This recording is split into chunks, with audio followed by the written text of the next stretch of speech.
Good evening, welcome. I'd like to call our May 27th meeting of the Paulding County School District to order. Thank you all for being here, especially you, Mr. Jason Freeman.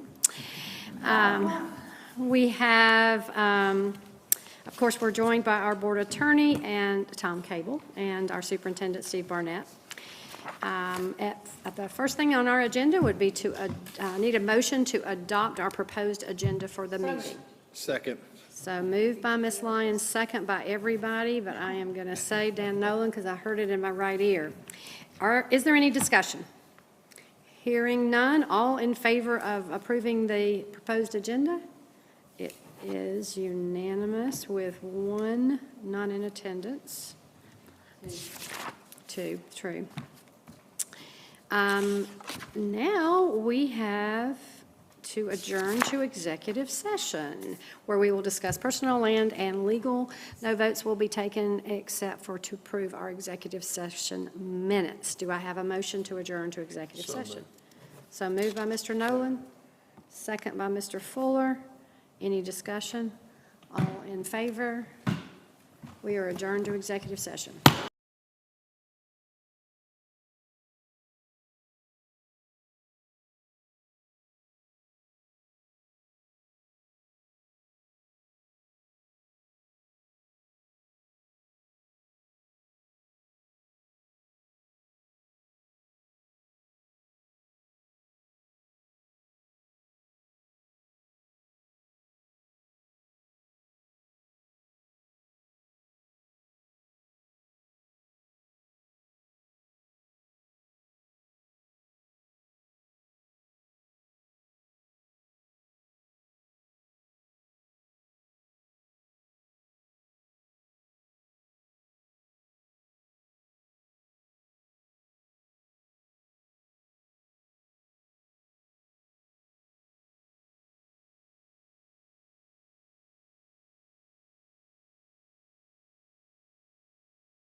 Good evening. I would like to welcome you to our May 27th board meeting. I'd like to begin this meeting. Many of you may know that we lost our beloved board member, John Dean, on May the 14th. We would like to begin this meeting with a moment of silence, and followed by Mr. Jason Freeman will lead us in our invocation and our pledge. So if you guys would please stand with a moment of silence.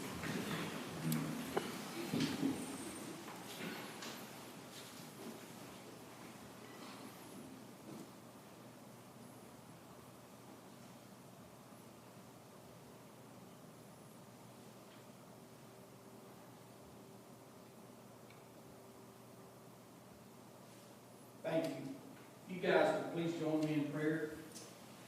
Dear Lord, we know that you are the creator of all beginnings and endings, and we bow in prayer before you tonight with thankful hearts. We praise you and thank you for another successful school year in Paulding County, in a school district with over 30,000 employees and over 30,000 students and 4,000 employees.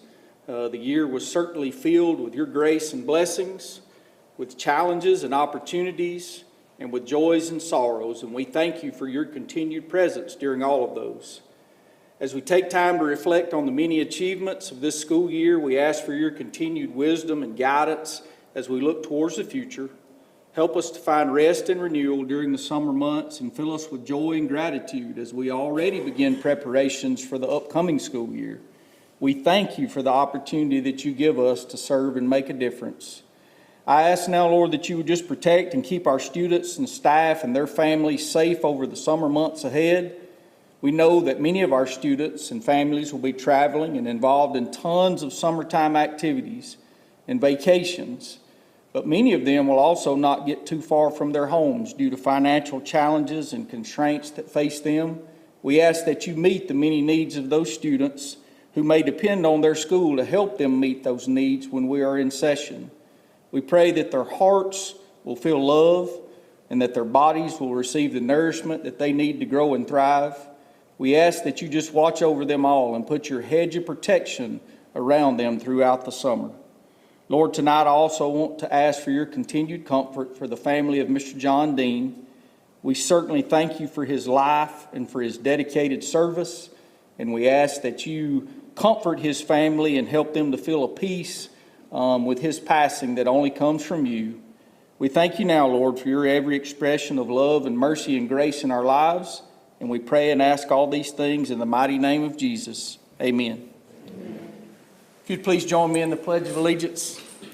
I pledge allegiance to the flag of the United States of America and to the republic for which it stands, one nation, under God, indivisible, with liberty and justice for all.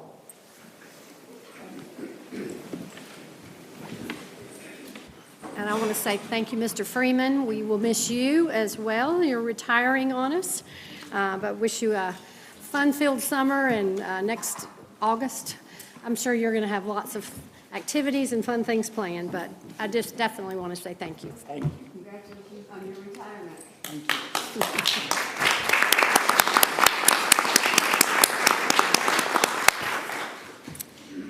you. All right.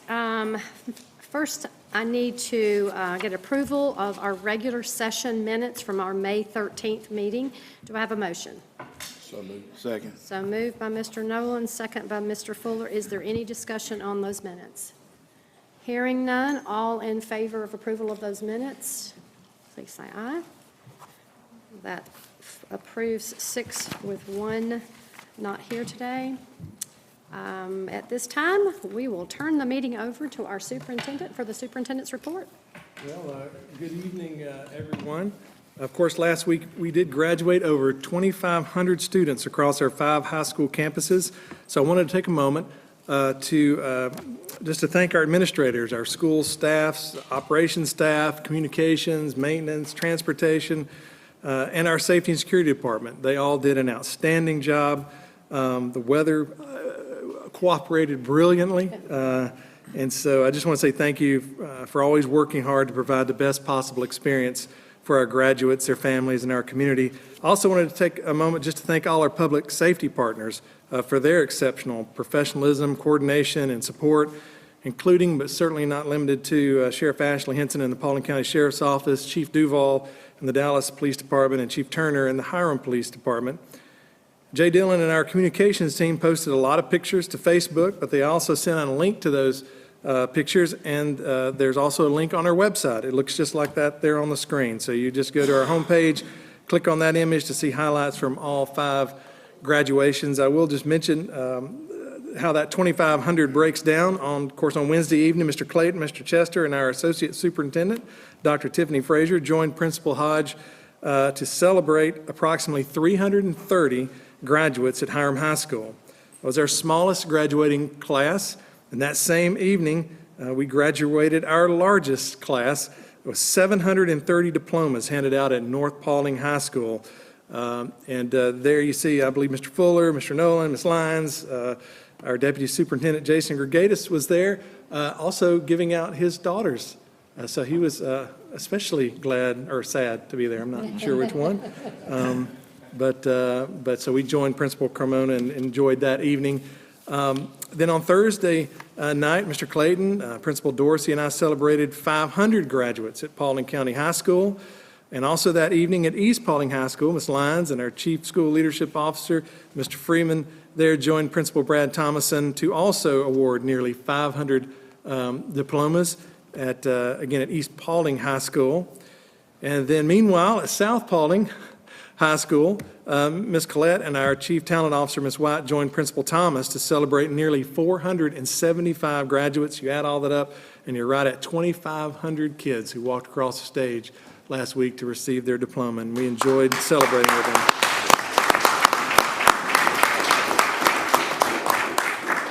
And then I'll just mention a couple of dates that are coming up. And we'll get to our main event this evening, which is some recognitions for our spring sports. Our next board meeting will be June 10th. It's our work session. It starts at 8:30 a.m. Prior to that, we will host the first of 3 public hearings regarding the millage rate. That starts at 8 a.m. That evening at 6 p.m. on June 10th again, we'll host our second public hearing. And then the third hearing will be held on June 17th, starting at 8 a.m. And with that, I am going to ask Dr. Katie Anderson to come up, and we're going to recognize our spring sports. And as she does that, I want to add my, tonight is bittersweet to see Mr. Freeman retire. This is his last board meeting, but you're welcome to come back and come to any board meeting you want. We will save you a seat. But can't express how much you mean to me. I think you know that, and I'm still in denial. So we'll both live in denial for another few days. But thank you for all you've done. Thank you for leading us tonight in our invocation and pledge. Ms. Anderson, the floor is yours. Let's recognize some students. Okay, thank you, Mr. Barnett. We are so excited to recognize our athletics program with our Spring Players of the Year. And tonight we will recognize Players of the Year for baseball, golf, lacrosse, soccer, tennis, and track. Students, when I call your name, please stand and I'll read your stats and recognition. And then when all athletes have been recognized, we will come up and take a group picture with our board. For baseball, we have Cade Cox from North Paulding High School. Cade is a junior shortstop for the North Paulding baseball program. At the end of the regular season, he hit 352 with a 463 on-base percentage and 997 OPS. He led the team 31 hits and 10 doubles and runs scored with 29. His head coach is Matt Richardson. Way to go, Cade.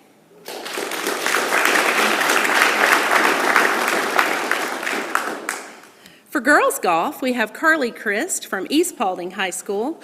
Carly is chosen as the second year in a row for the Player of the Year. She was also the Paulding County champion in girls golf. This spring, her scores at the area tournament secured her a spot to play at State, which is located in St. Simons. Carly maintains over 4.0 while taking honors and AP classes and is an active member of Sources of Strength. Her stats include best 9-hole score against Kennesaw Mountain with a 43, which is 11 strokes under the second place golfer. First place at the Paulding County Golf Tournament with an 18-hole score of a 90.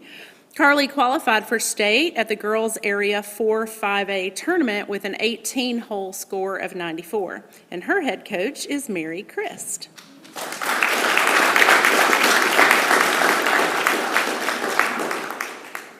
For boys golf, we have Brant Carmen from South Paulding High School. Brant has a great high school golf career, and with more great things to come, he is signed with the University of Montevallo on a full golf scholarship. He qualified for the 2025 5A state champs and has been invited to the 2025 Georgia High School All-Star Tournament. He is the #1 seed for the team in every match. He won the 5A area tournament with a score of 3 under at 69 and finished second in the Wolfpack Invitational with a score of 2 under at 70. He shot a 32 and 9-hole matches 3 times this year, and his 9-hole average is 35. His 18-hole average is 69.6. His head coach is Trey Donaldson.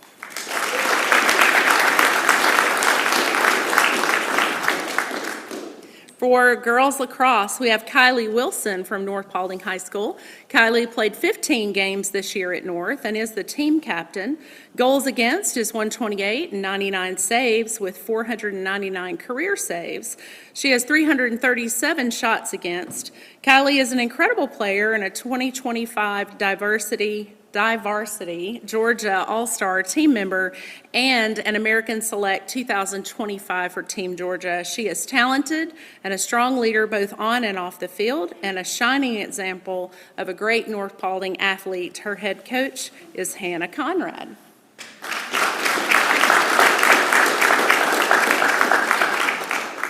For boys lacrosse, we have Anthony Coca from East Paulding High School. As the captain of the East lacrosse team, he tallied 1 assist, 36 caused turnovers, and 103 ground balls.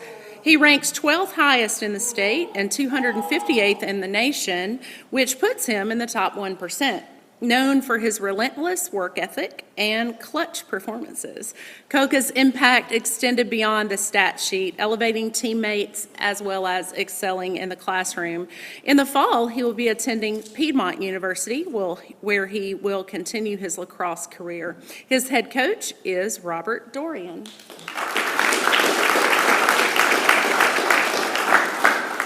For girls soccer, we have Izzy Allen from North Paulding.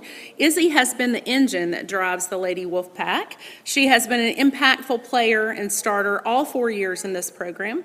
Her accolades include multi-year first team all-region sectionals, team captain, leading scorer, assist leader. She is committed to play at Valdosta State, and her head coach is Joel Sullivan.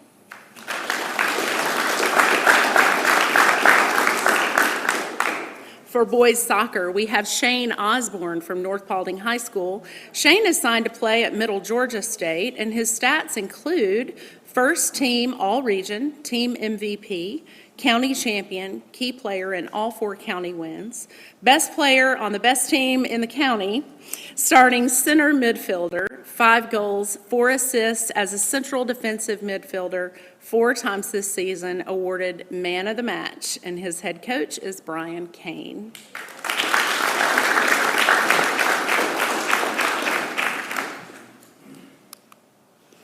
For girls tennis, we have Arizona Jones from Hiram High School. Arizona has been a 4-year starter on the tennis team.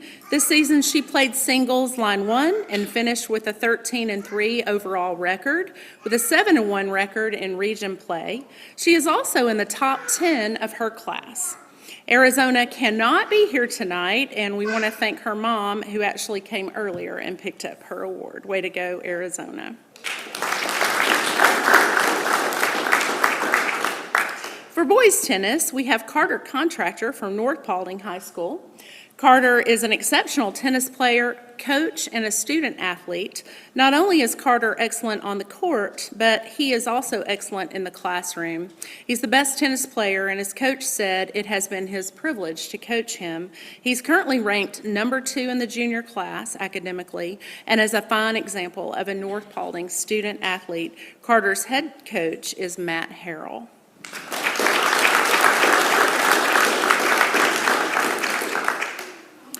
For girls track, we have Shariah George from Hiram High School. Shariah is a class of 2027 student athlete. The current sophomore has owned the track this season.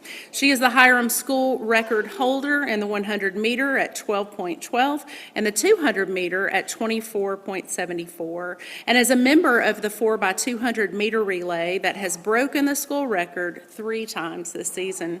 She is the county champion in the 100 meter, 200 meter, 4x100 meter, and 4x200 meter relay. She left the county meet with 4 gold medals and is also the region champ in the same 4 events listed. She competed in all 4 events at the state meet and left with 3 medals. Her head coach is Aaron Singleton.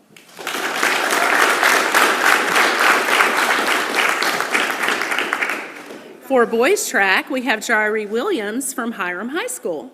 Jairi is a class of 2026 student athlete. He is now the Hiram record holder in the 100 meter at 10.49 and the 200 meter with 21.48.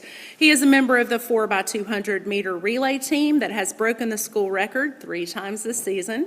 Jairi is the county champ in the 100 meter, the 200 meter, and the 4x200 meter relay. He also qualified to compete in all 4 of his events at the 4A state champs meet. He is a member of the 4x200 meter relay that finished 7th at the state meet. His head coach is Aaron Singleton.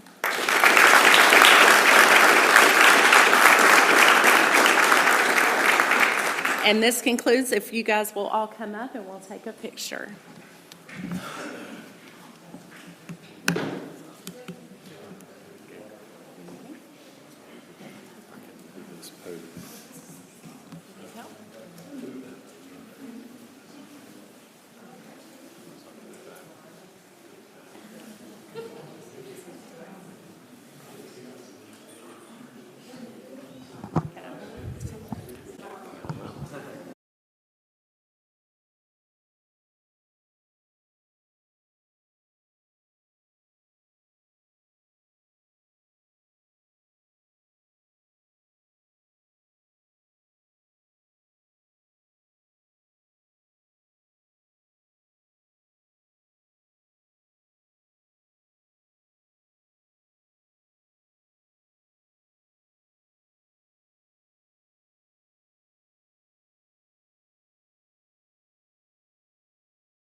Right. Sitting here, is that all right? Yeah, it was sitting right there, like so.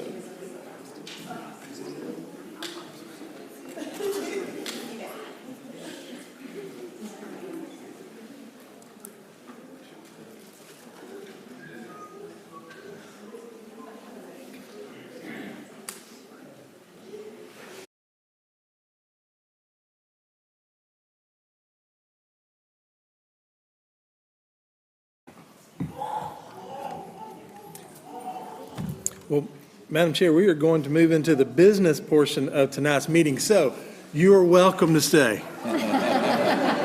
That's what I thought you'd say. Thank y'all for coming.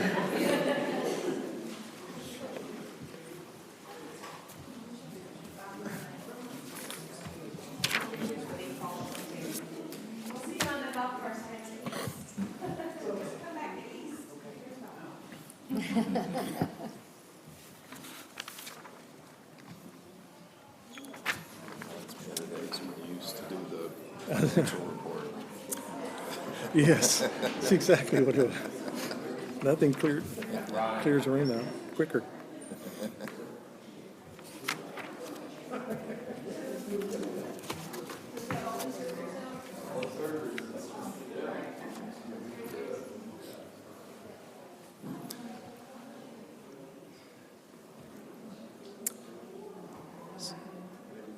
So Anna, this is what happens when we start to talk accounting, just so you know. If you've not picked up on that. Clears the room quicker than anything.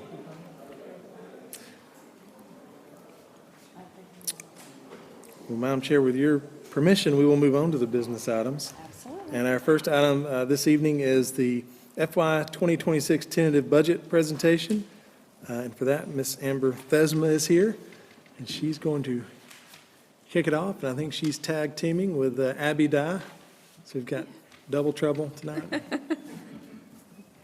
All right. Good evening. This evening, we will be presenting our tentative budget and providing the board and the public with a budget update with a look at our FY26 grants by Abby Dye. First, looking at enrollment, our projections reflect a decrease of 93 students for FY26, with 0.7% attending virtually. In our appendix, you can find a further breakout of our enrollment for both face-to-face and virtual by the schools. First, looking at our general fund revenue, it has increased 0.2% from our last presentation to $435.7 million. This increase was mainly due to receiving a first look at the 2025 preliminary digest from the Board of Tax Assessors. The projected 1.5% increase in general fund revenue is depicted in the chart above the line. Material changes include a $3.8 million increase to the QBE health insurance, $2.7 million increase to local fair share, $5 million decrease to equalization, and a $5.2 million increase to ad valorem. Moving into our allotments, we wanted to provide the board an update to the allotments provided on April 1st, since salaries and benefits make up 89% of our budget. Looking at all funds, we have a decline of 99 allotments, a loss of 74 for the general fund and 25 for the grants. Even though we have a decline in allotments, we still maintained 84% of our allotments for direct instruction and support at the school level. And if you include those allotments for transportation and maintenance, 95% of our allotments support either the school either through instruction or support. And this pie chart just shows another view of our allotments by function. Overall, we still have 63% of allotments dedicated to instruction. And you'll notice to the right that our instruction per student is at 16.9, which ultimately means our enrollment and allotments are trending the same year over year.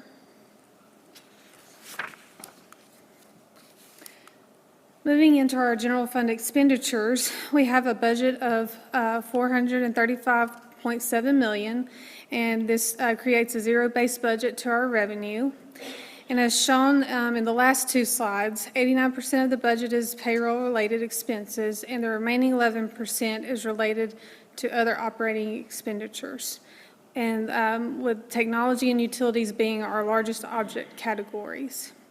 And even though it looks like with this chart that we have an increase of $1.2 million to supplies, that is loaded with our QBE budgets into three main categories of instruction, media, and admin. And then we allow the principals to take that amount and allocate it based on their school's needs. This slide shows a closer look at the 0.2% increase in salaries and benefits. The $5.2 million decrease in salaries is largely due to reduction in those general fund allotments due to the decrease in enrollment between FY25 and 26. However, our health insurance is increasing again for FY26 for all employees. There is a 7.1% increase for certified and a 19.3% increase for classified employees. Health insurance costs have nearly doubled over the past 3 years, with state funding increasing only 61%. And in fact, this year, all classified will be funded by us and with no help from the state. There was a slight increase for the TRS rate for FY26, and if you look at the bottom chart, you'll notice that health insurance now surpasses our retirement expense, which was the largest benefit expense for many years.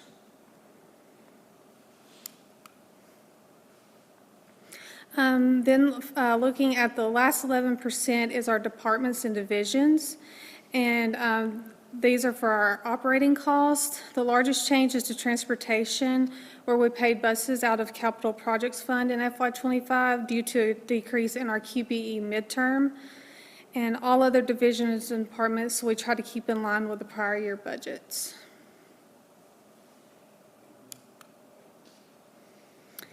The material changes for the general fund expenditures includes the negative $8.3 million for allotment decreases, $3.6 million for step increases, and $8.9 million for TRS and health insurance costs.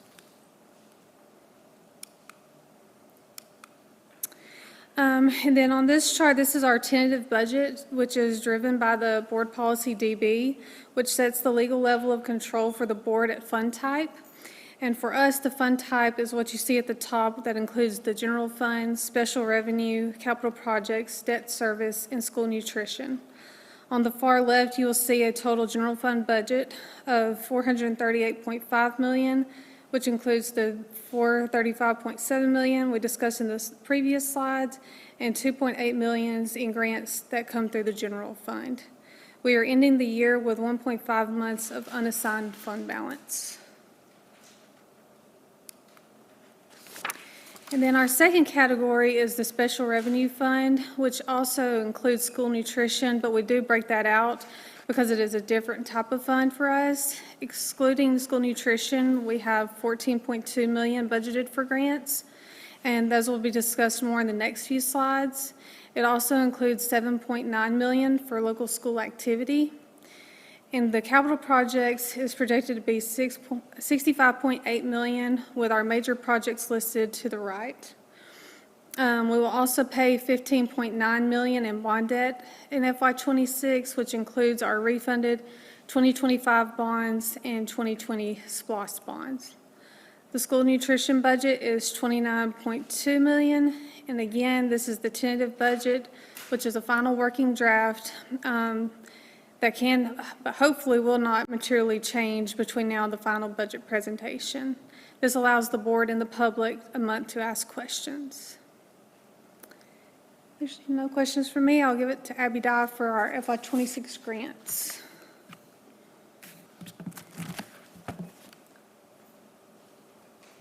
Good evening. Tonight, I'm going to be presenting the FY26 tentative budget for the grants. As you can see from the chart, there's 46 grants included in the tentative budget, totaling $55.5 million. The largest amount of those grants is made up of the QBE categorical grants, making up 69%. Of course, equalizations, the largest amount with $29 million. We're also receiving a state school security grant again, that's $1.6 million. That's going to help us continue our security initiatives. Specifically, we use that for funding personnel. Looking at our general fund grants, we have $2.8 million. That's divided into 4 categories. Our largest is the school security with $987,000. We're going to use that funding toward weapon detection systems, and a portion of the funding is going to be used towards the Centegix license. Next, we have the state special ed pre-K grant with $930,000, the CTIE program $652,000, and our math and science supplement with $154,000. Moving to our special revenue funds, the largest grants are our special ed with $6.4 million, our Title I program with $5.7 million, and we also have 2 federal security grants making up that $750,000, and that's going to continue our door access control work that we've already started. I did want to mention that we're also collecting $279,000 in indirect costs off these grants. And then L4GA, we started that funding in FY18. We had the first round, and it ended in FY21 with $4 million. And then we got a second round of funding that started in FY21, which is coming to a close this fiscal year, and that was $19.7 million. Back to the budget roadmap. We'll be coming back to the board on June 10th to adopt the final budget. Are there any questions for me? So have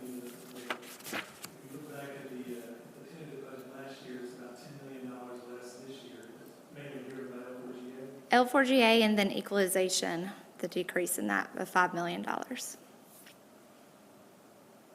And then we have lost a few grants from the federal government, but those are our biggest portions.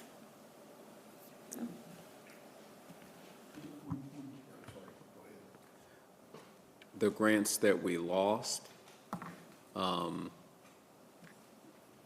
guess at some point, can we get a little more detail on the grants we lost? Yeah, so the only grant we've actually been cut so far was a research-based grant. It was called Charting My Path. We were able to fill those people who were in that grant. We were able to move them to allotments with general fund. But then, yeah. So maybe I'm thinking about it incorrectly.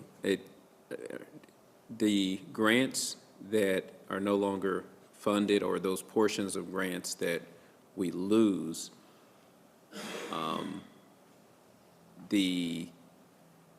it's a term for it. It's basically, it's an impact report or impact study or something like that. So so we can decide, and board can decide if that program or if that result is something that we want to continue to invest in with different funds as opposed to grant funds, because obviously we're not getting them anymore. Right. But it's a, and I don't know the name for it, maybe superintendent can chime in, but it was basically a report that said, okay, yeah, we received these funds, they're ending, we no longer get them, but this is the impact of what it did. And so we measure the results and we say, based on the data, we want to continue to fund it at a certain level, or it can go away, it doesn't matter. But it was something to that effect. Yeah, so we'll get our actual allocations from the federal government in the middle of July or end of July, so we'll actually know if we're getting any of our grants cut. I know exactly what you're talking about. Yeah, we can do that, but I do think, these grants ran their course. It's not that we lost them. Right, we did not lose L4GA funding that Right. grant. They just ran their life cycle. We're just not getting that again, so. But there's a lot of information we've got about that. I know exactly what you're saying, like L4GA, it's a good example of that went away, so we absorbed that work in different ways into the organization. We would love to have continued it, but we could not afford it as it was designed. So, yeah, that'd be, absolutely, Nick. We pull something together that's succinct and can explain that, yeah. Do you anticipate losing any other federal grants?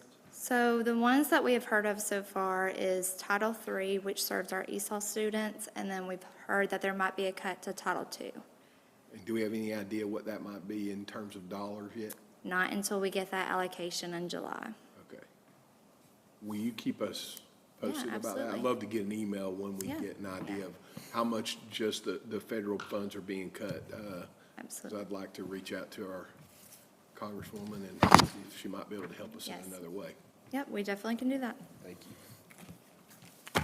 Anything else? Thank you, Ms. Dye. So I will just say real quick, kudos to Ms. Thesma.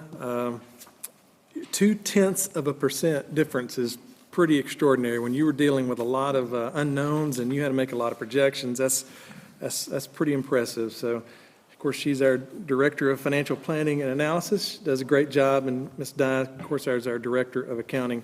I was going to mention just one thing, just to remind the board. We went over this during the retreat, but as Ms. Thesma said, 95% of our positions are at the schools working as direct instruction or support, or they're in transportation or maintenance. The other 5% is about 200 employees. And of that group, that's everything else. Safety and security, accounting, HR, technology, everything else, 200 positions out of 4,000.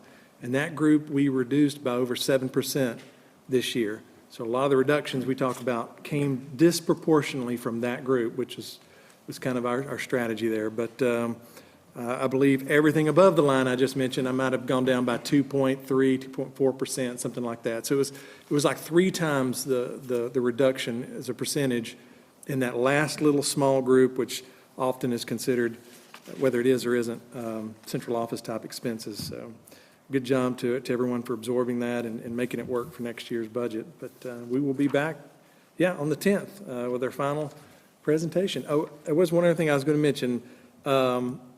Jay and his team, Jay Dillon back there, they have put together a budget video that's now out on our website. Its title is Understanding the Paulding County School District Budget. It's about 7 hours long. No, I'm kidding. I'm kidding. It's 15 minutes long, and it's really well done. And then, of course, what that budget means to you. And so it's out on the website. It's really well done. And so I encourage folks to go out and see that. Also, Ms. Thesma produces, I don't know if the board remembers this yet, but she produces flyers every time, every budget season. So they're actually on the counter over there, but she puts together a little flyer to go out. And so we do that. We have our budget feedback portal still open. It'll stay open until the budget's approved, and really even beyond, because after that, it'll just start to be the 27 budget feedback portal. So you guys, thank you for all the feedback and the ways that folks can learn more about our budgets. Thanks for putting that together. Just to clarify, on our projected revenue, or projected millage rate that we discussed during the retreat that we had to vote on, did I see that it was only about a 4% add from last year? The reassessment, in fact, Amber's going to present on this in our hearings. The reassessment, and correct me if I'm wrong, is only about 2.5%. Okay, so 2.5%. It's below CPI. Right. And so, and also just for public transparency, the controversy on opting out of House Bill 581, which allowed for a 4% increase in a cap, right? So we're actually coming in below that, even though we opted out of it. So correct. It's not anywhere close to, it wouldn't have saved us anything to have opted in or anyway. The final version of that was CPI, and it was under CPI, or will be under CPI for next year. And I think it's important for our citizens to understand that we're 1.5% below what that bill actually allowed anyway. So I think that's a good job. Fantastic job. I think it's commendable. I really do. And the budget information for the public consumption has been steadily increased over the years. I mean, at this point, we've done everything but produce a cartoon that says, I'm just the budget, and so it's yeah, we've done a lot. So. All right. A difficult part of our job at this moment, but we need to discuss the fact that the Paulding County Board of Education will be seeking a qualified applicant to fill the vacancy on our board. There is a procedure that we must go through. This, well, I won't steal his thunder, actually. I will let Mr. Tom Cable explain the legal ramifications of how we move forward with this and a few details. Thank you, Madam Chair. The legislation creating the Paulding County School District provides that when a vacancy occurs on the Board of Education, the remaining members of the Board of Education will fill the vacancy by electing a qualified member of the public to fill the vacancy for the remainder of the term. A vacancy, as you all know, was created by the passing of Mr. John Dean, so the remaining members of the board must elect a qualified replacement who will serve through December of 2026. In order to be qualified, an individual must meet a list of requirements. These include they must be, or he or she must be, a resident of the state of Georgia. They must be at least 18 years of age. They must be registered and eligible to vote for a member of the Georgia General Assembly. They must have been a resident of Paulding County, Georgia for at least 12 consecutive months immediately preceding the appointment. They must have been a resident of District 5, which was Mr. Dean's district, for at least 6 consecutive months immediately preceding the appointment. And again, this is not designed to be an exhaustive list. The entire list is as provided by law and will be placed on our school district website to give anybody who is interested an entire list of what the qualifications would be. As it has in the past, the Board of Education will establish a procedure that it will follow in electing a replacement. The law does not set forth any ready-made procedure, so it is really up to the Board of Education as to what protocols and procedures it selects. At the end of the day, though, it must make an appointment by a majority vote of this Board of Education to select that replacement. And our procedure will be, you will, again, find the information on our website. We will have ads that will run in the Dallas New Era beginning this Thursday. They will run on May 29th, this Thursday, June 4th, and again on June 12th. Application deadline would be on June 13th at 5 p.m. Interested individuals should submit the following, and this is, again, is on our website. A letter of interest outlining your qualifications and the reasons that you would seek this position, a current resume, and the proof of residency within that district. That needs to be a utility bill, your driver's license, voter registration card, something of that matter. All of this information is to be submitted here to our Office of Superintendent, Paulding County School District. That information, again, is on our website.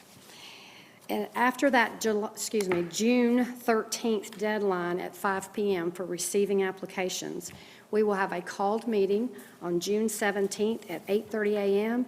That will be our application review and interview selection process. We will narrow down the applications to 2 individuals.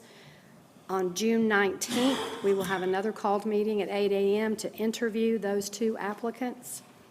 June 23rd, we will have a called meeting, at which time we will vote and make an appointment. On June the 23rd, June 23rd, we'll have a called meeting to make that appointment. On June 23rd or the morning of the 24th, we will have that individual sworn in, and they will actually attend their first board meeting on June the 24th, serving the constituents of the District 5. Again, we're saddened with the loss of Mr. John Dean, but looking forward to the process of finding a replacement for him, so those individuals will have representation on our board.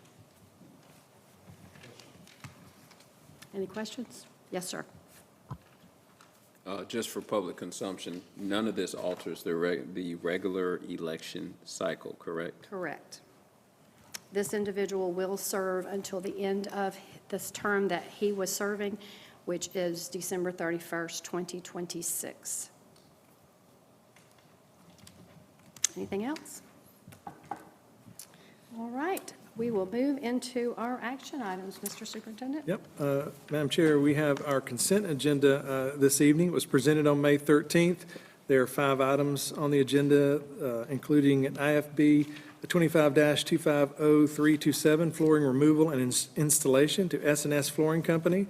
IFB 24-240329, Gym Floor Refinishing, line items 1 through 29 to Meadows Flooring LLC.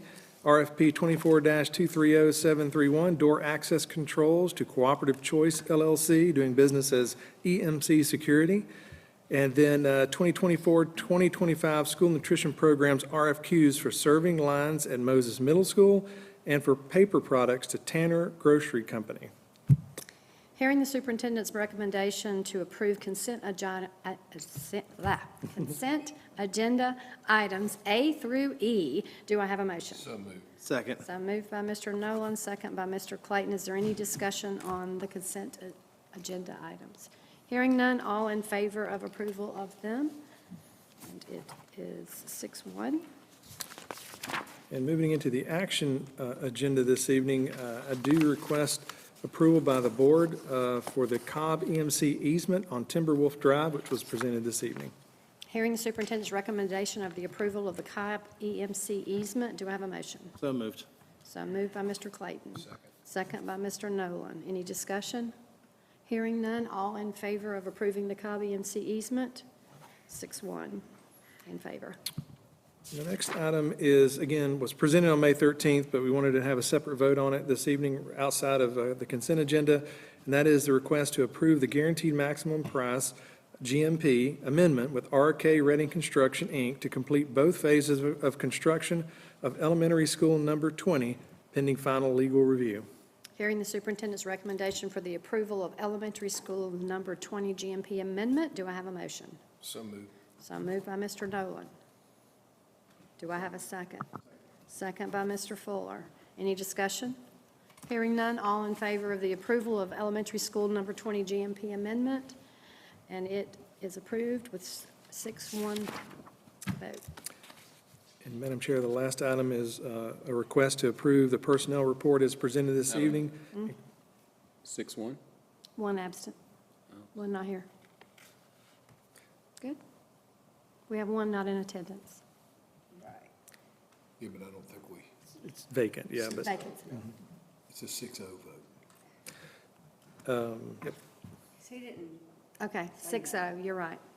At one non-attendance, so, sorry. Can you got that for me? Thank you. Again, requesting approval of the personnel report as presented this evening, including items number 1 through 74. So moved. Second. Oh, sorry. We got a motion from Mr. Clayton, a second from Mr. Nolan. Any discussion? Hearing none, all in favor of approving personnel items 1 through 74? All right, it is approved with 6 in favor. That's no problem. Just jumping the gun now, aren't you? Do we have any public participation? All right. Jeff Fuller, you get to go first tonight with board member comments. Well, I just want to say I hope everybody has a fantastic summer. Graduations were a blast as usual, and as Mr. Barnett said, the weather couldn't have been any more perfect than it was. And just want to say that continue prayers for Mr. Dean's family. It was an honor to serve with him for the last 6 years, and he's going to be missed. I mean, you know, he and I always had some good, healthy debates, and sometimes he was right, and sometimes I was wrong, and vice versa. And we always, at the end of the day, we always worked it out. And he was a great school board member. He loved the community, he loved the kids. I'm sure there's a lot more that all of us could say about him, and we'd probably be here all night. And I'll just let Miss Sandra and the family know that we have been thinking and praying for them, and we will continue to do so. Just like he said, graduation was amazing. Great weather.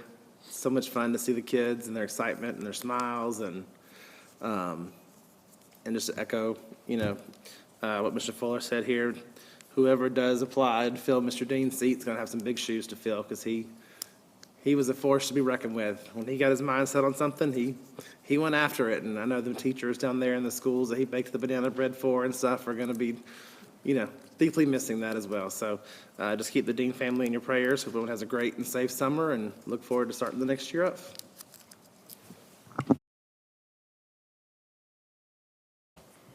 I want to echo the sentiment about graduation. It was fantastic to see the kids and their families and the celebrations, and I was happy to shake every hand I could and tell them how much I'm proud of them and congratulate them on an achievement that a lot of them knew they would get there, but some didn't. So it was really a great day, and it was a blessing to be there.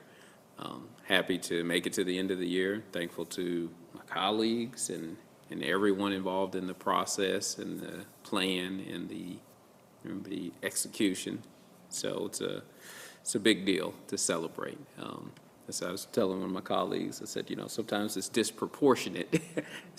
Kids don't know exactly, why are you celebrating and doing all this? Like you don't know the behind the scenes. I'm excited for your future, just as excited to see you go. So, so thankful for that, and praying for Mr. Dean and his family, and just the blessing he was for our board, and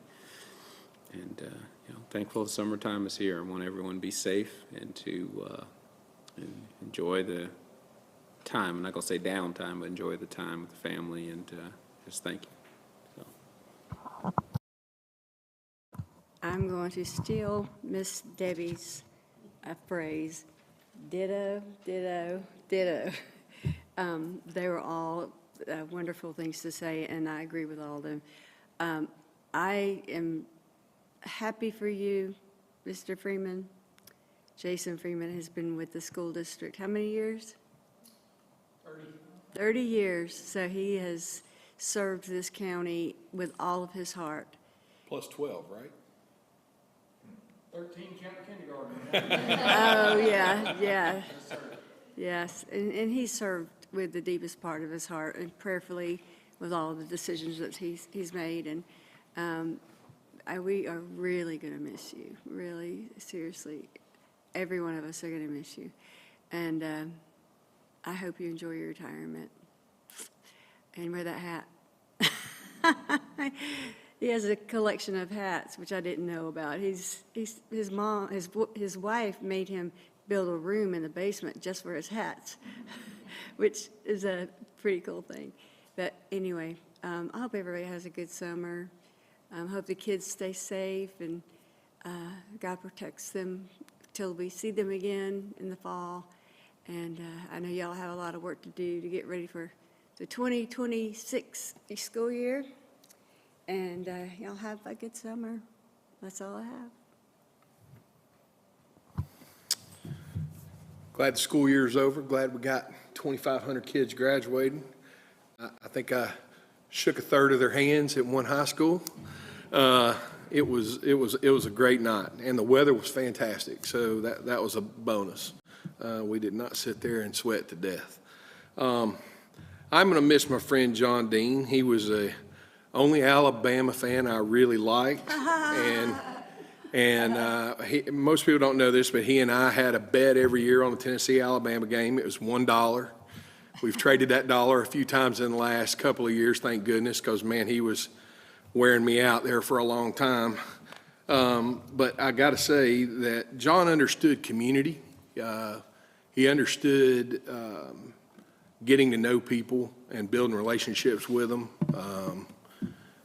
He was difficult sometimes, but only because he believed in what he was pushing for or going after. And I think I argued with him as much as I commiserated with him. And I think he made folks stop and think a little bit in places where maybe they wouldn't have normally and just moved along. But he was a good board member, and I appreciate his friendship, and we'll miss him. Would like to as well. We are going to miss you, Jason. I want to say congratulations to all of the spring sports recognees. They great job. It was interesting to hear some of their stats and everything. That was really exciting. Wanted to thank everyone for, I guess first for the opportunity to sit on this board, but secondly, when I was elected, or even before I was elected, when I was thinking about running, Mr. Dean reached out to me and kind of tucked me under his wing. I'm going to cry before this is over with. But he has shared so much data and information. I walked out of his house with stacks of stuff. And I'm never going to read all this and learn it before I have to be a board member. But he has always been kind enough to take time, and I know you guys know this as well, because he would take the time to explain his position, whether he agreed with you or not. He was passionate, and it all came down to, can't tell you how many times we talked about, this is for the kids, this is for them. And he meant it from his soul. It was important to him. And I just, he's going to be missed terribly. Sometimes when, we might not always agree on every little thing, he would listen to me. We could talk and work through situations. So I want to thank him for the time that he spent kind of guiding me and helping me. I think I'm a better board member because of him. And I can't look at you, I'm going to cry. But anyway, he will be missed. It will be tough to fill his shoes, and that's a tough job that we have in front of us today and over the next few weeks. So I do ask for your prayers as we search to find an individual who have as much heart and passion for these kids in the school system as John Dean had. So I just want to thank you, John. Thank his family. And that's all I have for tonight. Need to get a motion to adjourn so we can all get the emotions going. Can I have a motion to adjourn? So moved by Ms. Lyons. Second by Mr. Fuller. Any discussion? All in favor? We are adjourned. Thank you all.